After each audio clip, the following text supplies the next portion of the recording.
हार्दिक स्वागत और अभिनंदन आज के हमारे इस संस्करण में, जिसका नाम है संस्कृति, श्रद्धा और सनातन। देखिए, सनातन न कभी शुरू हुआ था, ना ही कभी खत्म होगा। और आज श्री कृष्ण जन्माष्टमी है, तो सबको बहुत बहुत हार्दिक शुभकामनाएं। ओम नमो भगवते वासुदेवाय, इससे आज का शुभारंभ करते हैं। आज जन्माष्टमी का पर्व हो, सनातन धर्म की बात हो, और मेरे कुछ गले में खराश है, डोंट नो व्हाई। सनातन धर्म की बात हो और भगवान सना जन्माष्टमी का पर्व हो, सनातन धर्म की बात हो, और आज हमारा संस्करण जो है इसी पे बात करेगा, इसी को डेडिकेटेड है। कौन है भगवान कृष्ण, क्या है सनातन, क्या है उनकी जन्म की कथा, ये सब आप जानते हैं। बट उसमें कुछ ऐसे तथ्य और तर्क मैं लेके आया हूं, जिसको देख के आप विस्मित होंगे और आप हैरान होंगे कि यार ऐसे ही वाकई हुआ था। देखिए, भगवान श्री कृष्ण विष्णु के अवतार है, यह हम सब जानते हैं। भगवान श्री कृष्ण का जन्म अष्टमी तिथि को हुआ था। अष्टमी इनके 8, और ये 8वें अवतार है, ये 8वें अवतार है भगवान श्री हरि विष्णु के। तो यहाँ 8 और 8 का एक समन्वय देखा जाता है आपको। उस दिन चंद्रमा की पोजीशन जो ज्योतिष में बताई जाती है, एक बहुत स्पेशल पोजीशन थी, जबरदस्त पोजीशन थी। कभी कभी ऐसी पोजीशन देखने को मिलती है। अब ये पोजीशन चंद्रमा की, ये ग्रहों की स्थिति जरूरी है एक अवतार रूपी विभूति के अवतरण के लिए। मतलब उनका जन्म कभी भी कहीं भी कैसे नहीं हो सकता। उसी कॉन्स्टलेशन में जब वो ग्रह दशा, जब वो स्टार्स की पोजीशन वो थी, तो उसी में भगवान श्री कृष्ण का जन्म हुआ, क्योंकि ये तय था, क्योंकि वो अवतार थे और उनका जन्म उसी दिशा, उसी तिथि और उसी उन्हीं समीकरणों में होना था। तो पहले आप ये समझिए। दूसरी बात है, अब मिडनाइट कहते हैं कि श्री कृष्ण का जन्म मिडनाइट हुआ था, मध्य रात्रि को था। मध्य रात्रि का क्या सिग्निफिकेंस है?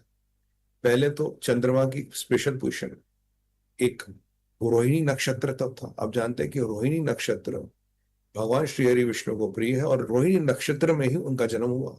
अब रोहिणी नक्षत्र ब्यूटी, ग्रेस, अबंडेंस, हर एक चीज का प्रतीक है रोहिणी नक्षत्र। उसी में भगवान ने अवतार लिया। और आज भी आप श्री हरि विष्णु भगवान कृष्ण की कोई बड़े आप पूजा जब तब करना चाहे, तो आपको ज्योतिष लोग, आचार्य लोग कहेंगे भाई रोहिणी नक्षत्र बड़ा उपयुक्त माना गया है इसके लिए। तो रोहिणी नक्षत्र का भगवान श्री हरि विष्णु से डायरेक्ट कनेक्शन है। और अगर भगवान को भी धरती पे अवतरित होना था, उन्होंने भी वो रोहिणी नक्षत्र ही चुना, उस वो समय, वो डेट चुनी। और इससे आपको पता लगता है कि अगर भगवान को भी ग्रह दशा देखनी पड़ी, एक पर्टिकुलर फॉर्मेशन, एक पर्टिकुलर जो हमारा फॉर्मेशन है वो देखते हुए उनको जन्म लेना पड़ा, तो भैया हम और आपकी औकात क्या। मेरा एक शास्त्री से, एक बहुत बड़े शास्त्री, उनसे मेरा एक बार विचार विमर्श हो रहा था। अब मेरे को सौभाग्य मिला है, कुछ मैं आचार्य, बहुत बड़े आचार्यों से मिलने का सौभाग्य मिला है। कुछ शंकराचार्य जो हमारे, उनसे भी बड़ा सौभाग्य मिला है मिलने का, उनका आशीर्वाद भी मिला है। तो उनसे मेरा कुछ बात हो रही थी। तो उन्होंने कहा कि ग्रह और ग्रहों की दशा इतनी पावरफुल है पृथ्वी पे। अगर राम और कृष्ण जब वो यहाँ पृथ्वी पे जन्म लेते हैं, विष्णु के रूप है, अगर उनकी दशा, उनके जीवन में, ग्रहों उनके जीवन में जितने उतार चढ़ाव आए मनुष्य रूपी योनि, मनुष्य योनि में, वो ग्रह और नक्षत्रों ने डिटरमाइन किए, तय किए। तो मतलब कहने की बात यह है कि अगर श्री कृष्ण और प्रभु श्री राम को भी इस धरती पे आके, जब उन्होंने अवतार भी लिया पर मनुष्य योनि में थे, अगर ग्रह और नक्षत्रों का इतना फर्क पड़ा, और आपके हमारी औकात क्या। कहते हैं ग्रह और नक्षत्रों ने तो कृष्ण और राम को नहीं छोड़ा, आपकी और हमारी औकात क्या। अब धरती पे जन्म लेते हुए रोहिणी नक्षत्र का होना, वो पर्टिकुलर मून की फॉर्मेशन होना, चंद्रमा का फॉर्मेशन होना, ये आपको दर्शाता है कि ये बहुत इंपॉर्टेंट था।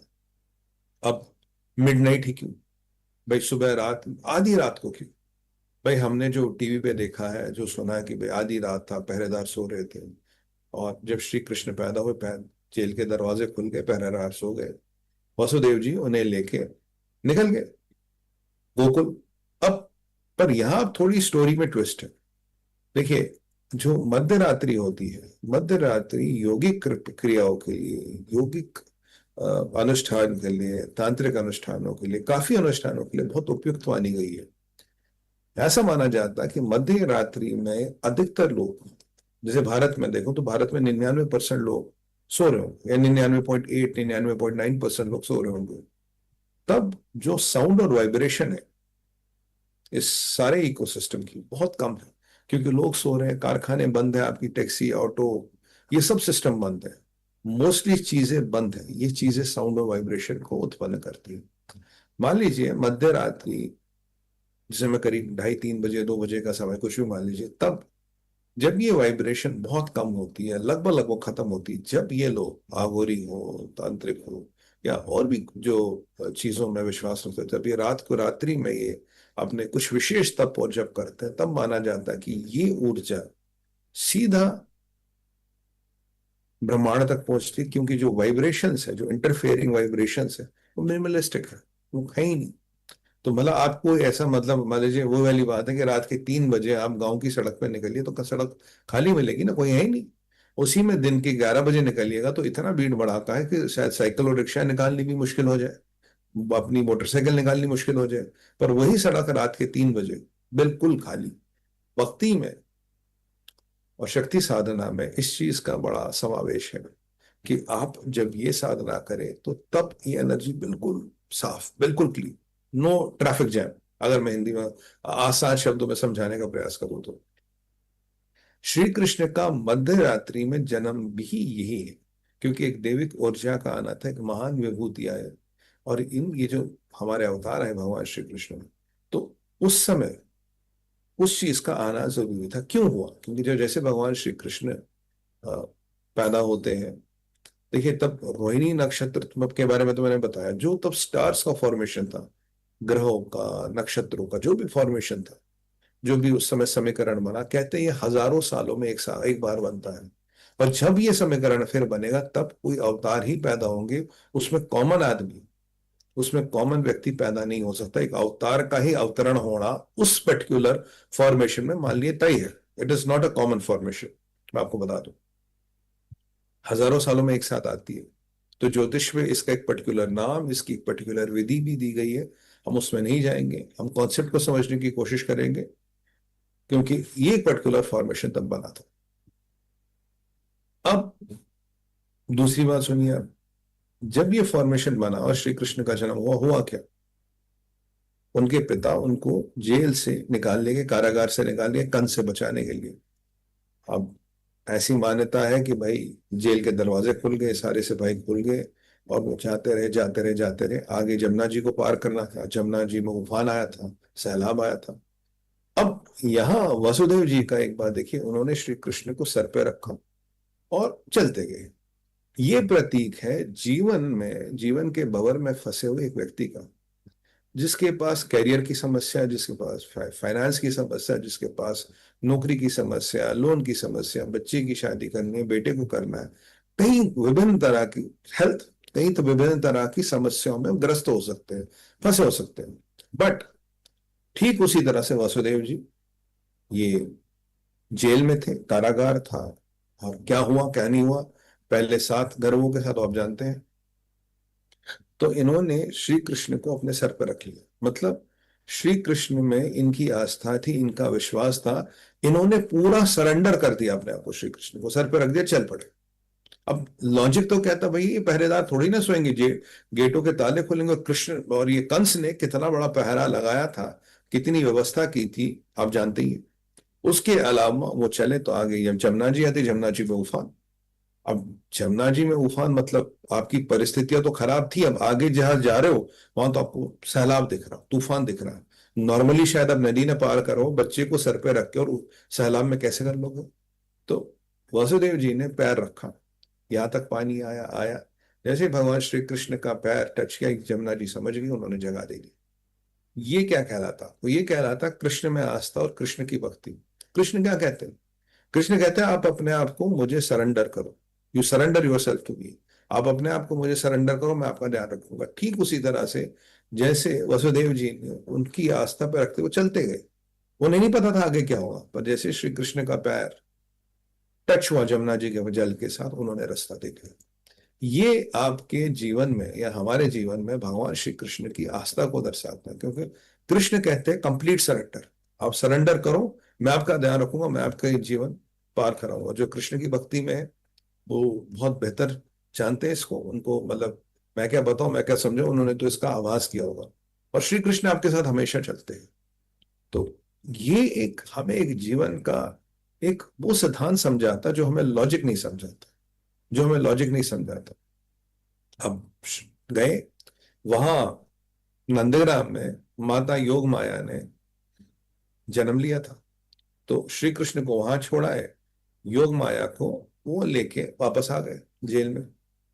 जब वो योग माया को लेके वो जेल में आते हैं, और योग माया क्या है? योग माया है आदि शक्ति का रूप। आदि शक्ति यानी कि फिमिनाइन पावर, राइट। अगर श्री हरि विष्णु पुरुष है तो शक्ति प्रकृति है, पुरुष यानी कि विष्णु, प्रकृति फीमेल यानी कि आदि शक्ति। तो जब भगवान को भी धरती पर जन्म लेना पड़ा, एक तो ग्रह नक्षत्र देखने पड़े, मध्य रात्रि का समय देखना पड़ा, मध्य रात्रि की रेलेवेंस क्या मैंने बताई, और उसमें उनके पिताजी की एक आस्था विश्वास थी। अब वहां नंदग्राम में माता शक्ति ने जन्म लिया था, तो उनको श्री कृष्ण को वहां रखा है। माता शक्ति को लेके योग माया जिसे हम कहते हैं, उनको लेके वो कारागार में आ गए। अब ये धारणा है, ये आपने देखा भी होगा सुना भी होगा कि जब से भगवान श्री कृष्ण का जन्म हुआ धरती पे, तो उन्होंने माता आदिशक्ति से कहा बिना आपके तो मैं जन्म ही नहीं ले पाऊंगा माता, आपको मेरे साथ चलना पड़ेगा। यानी कि श्री हरि विष्णु को धरती पे जब आए, धरती का भला करने आए, धरती को कंस जैसे आतताई से मुक्त करने आए, बट तब उन्हें माँ आदि शक्ति की आवश्यकता पड़ी। माँ आदि शक्ति का उन्हें हमेशा साथ चाहिए, और ये माना जाता है कि योग माया के रूप में माँ आदि शक्ति ने हमेशा श्री कृष्ण का साथ दिया है, और अंत तक दिया है। क्योंकि उन्होंने आह्वान किया था माता का कि आप माता आप आइए, मैं बिना आपके नहीं कर पाऊंगा धरती पे कुछ। ये धरती बड़ी भाई बहुत आसान नहीं है, तो बड़ा टफ है यहाँ पे काम करना। एनीवे, तो अब वो आए। अब कंस आते हैं, उन्होंने बच्चे को उठाया और ऐसे दीवार के साथ पटकने की कोशिश की।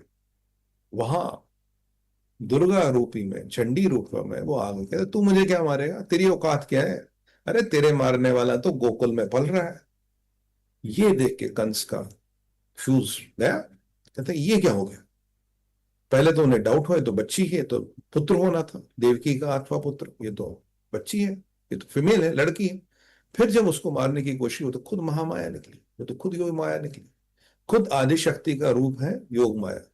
उस योग माया को देख के कृष्ण घबरा, ये कंस तो घबरा गया, कहता यार तेरा तेरा मारने वाला तो भाई गोकुल में बैठा है, तू मैं मुझे क्या मारेगा, तेरी तो औकात ही नहीं मुझे मारने की। तो फिर आप जानते हैं कंस ने कई तरह के लोगों को बेचने की कोशिश की, पर श्री कृष्ण तो श्री कृष्ण है, पर उनका क्या कर पाता है। कहानी ये है कि भगवान को भी यहाँ अपना कार्यक्रम और अपनी जो चीजें चलानी उसके लिए आदिशक्ति की आवश्यकता पड़ी। और मैं आपको एक और बात बता दूं, मनुष्य योनि केवल एक ऐसी योनि है जिसमें आपको अपने कर्म सुधारने का अवसर मिलता है। कई सारी योनियां हैं। मान लीजिए मेरा जन्म एज चींटी होता है, भाई चींटी बन के मैं अपने कौन से कर्म सुधार लूंगा? मैं कर्म सुधार नहीं सकता, मैं कर्म कमा नहीं सकता। मैं मेरा आज एक जन्म एक कॉकरोच के रूप में होता, क्या कर लूंगा? एक चिड़िया के रूप में होता, क्या कर लूंगा? बट मनुष्य योनि मात्र एक योनि है जिसमें आप अपने कर्मों को सुधार सकते हैं, आप अपने कर्मों को बेहतर कर सकते हैं, आप अपने कर्म को अर्न कर सकते हैं, कमा सकते हैं। ये आपको प्रभु सिर्फ मनुष्य मनुष्य योनि में आपको इसकी ताकत देता है, और ये किसी योनि में संभव नहीं। और अगर आप मनुष्य योनि में आके भी और अपने अवतारों को देख के भी और उनकी जीवनियों को डिकोड करके ये नहीं समझ पाए उन्होंने क्या किया क्यों किया, तो भाई फिर तो गलती तो हमारी है ना, उन्होंने तो बता दिया, वो तो लाइव एग्जाम्पल है आपके सामने, आपने समझा नहीं, हमने समझा नहीं भाई, हम डिकोड नहीं कर पाए, गलती तो हमारी। तो पहला ये था कि ग्रह नक्षत्र, रोहिणी नक्षत्र, मून का फॉर्मेशन और स्टार्स का जो फॉर्मेशन था, और मध्य रात्रि जो ये आदान प्रदान होना था, उसके लिए मध्य रात्रि का समय बहुत उपयुक्त माना जाता है। एनीवे, तो ये मनुष्य होने की बात हुई, ये श्री कृष्ण की बात हुई। तो अब सवाल आता मथुरा क्यों? भाई भगवान को अवतरण होना था तो कहीं भी हो जाता। अब कहते हैं मथुरा का राजा कंस था, मथुरा को ही इस इस सारे प्रकरण के लिए क्यों चुना गया? मैंने उसका असर अध्ययन किया, मथुरा ही क्यों? देखिए भारत में, भारत की जो भारत भूमि है हमारी, इसका एक मैग्नेटिक कोर है, मैग्नेटिक कोर है। और मथुरा जी उस मैग्नेटिक कोर के बिल्कुल पास है। और मथुरा जी का वर्णन हर युग में है, सतयुग से लेके आज के युग तक मथुरा जी का हर हर युग में वर्णन है। और ये जो मथुरा जी है और जो श्री कृष्ण जन्मभूमि है, जहाँ हमारे साथ बड़ा अन्याय हो रहा है, और जो हम कभी न कभी हम उसको भी हमें लिबरेट कराना, उसको भी मुक्त कराना, खैर वो तो एक अभियान चल ही रहा है, काफी लोग लगे, न्यायालय में भी है, पॉलिटिकली भी चल रहा है, वैसे भी चल रहा है। तो वो खैर वो तो हमें उसको लिबरेट कराना ही है, वो देश और धर्म की बात है, उसको तो आप जानते हैं, कोई कॉम्प्रोमाइज नहीं होता। अब ये जो मथुरा जी है, तो जो भारत का सबसे पावरफुल मैग्नेटिक फील्ड है उसके बहुत पास है ये। यानी कि वहां का जो मैग्नेटिक फील्ड है बहुत ज्यादा पावरफुल है। अब आप रामेश्वरम की बात करें, अब आप काशी की बात करें, अब या आप क्या कहते हैं उसे, बद्रीनाथ की बात करें, केदारनाथ, केदारनाथ की खासकर बात करें, तो इन सब जगहों पे भी जो मैग्नेटिक फील्ड है बहुत ज्यादा पावरफुल है। ऐसा माना जाता है, साइंस कहती है, जहां मैग्नेटिक फील्ड बहुत ज्यादा पावरफुल होता है, ये कुछ कुछ स्पॉट होते हैं। और विस्मित करने वाली बात यह है, उन सब स्पॉटों पे हमारे मंदिर हैं। जहां जहां ये मैग्नेटिक फील्ड भारत में बहुत पावरफुल है, मैग्नेटिक कोर के आसपास, वहां हमारे मंदिर हैं और बड़े मंदिर हैं। तो जब आप उन मंदिरों में जाएंगे, वहां पूजा आराधना करेंगे, तो आपकी जो कंसंट्रेशन पावर है ये सब्सटैंशियली बढ़ जाती है। कंसंट्रेशन पावर यानी कि जप करने की शक्ति, यानी कि तप करने की शक्ति, यानी कि अपने ध्यान को केंद्रित करने की शक्ति इन जगहों पे बढ़ती है। अब आप बताइए, ये चमत्कार नहीं तो क्या है? तो मथुरा जी जो हमारा कोर है भारत का, मैग्नेटिक फील्ड जहां सबसे ज्यादा, उसके बहुत पास है। तो अगर ये प्रभु की लीला होनी थी, तो कॉस्मिक एनर्जी, कॉस्मिक कॉन्स्टलेशन यानी कि फॉर्मेशन, चंद्रमा, रोहिणी नक्षत्र, मध्य रात्रि, अष्टमी तिथि, आठ तिथि, आठवां अवतार, मथुरा जी, मैग्नेटिक फील्ड। और अब आप बोलेंगे श्री कृष्ण का जन्म जेल में क्यों है? भाई एक तो जो हम स्टोरी जानते हैं, जो हम इसके पीछे का लॉजिक जानते हैं, वो तो जानते ही हैं। पर जेल क्या है? जेल हमारी परिस्थिति तो है। जो भी आदमी रजस में है, वो एक जेल में ही तो फंसा है। वो बस दैविक जीवन, क्या कहते हैं, दिनचर्या कर रहा है। बट रजस से अगर आपको लिबरेट होके, भाई अगर आपका पतन हुआ तो आप तमस में जाएंगे, अगर आपको लिबरेट होना, आपको सत्व में जाना है, तो आपके लिए श्री कृष्ण की भक्ति एकमात्र साधन हो सकता है। क्यों? जेल हमारी स्थिति को बताता है, हम जो इस रजस में फंसे हैं, उसकी स्थिति को बताता है। उससे निकलना, उससे छूटना है, उससे आगे जाना, तो श्री कृष्ण भक्ति ही एक सर्वोत्तम उपाय हो सकता है। कहने को मेरे पास अभी बहुत कुछ है, अभी इसमें हम बात करते रहेंगे कि आठ अक्षर का महत्व क्या है, अन्य चीजें क्या है। फिलहाल अभी आपसे तो आज्ञा लेनी पड़ेगी। क्यों? क्योंकि समय की मर्यादा है। महाकाल, महाकाल के आगे तो भाई यमराज भी घुटने टेक देते हैं। तो इसी के साथ मैं आपसे भी तो आज्ञा लूंगा और बोलूंगा, च- और आपसे आज्ञा लेने से पहले बोलूंगा, भारत माता की जय, वंदे मातरम, ओम नमः पार्वती पतये।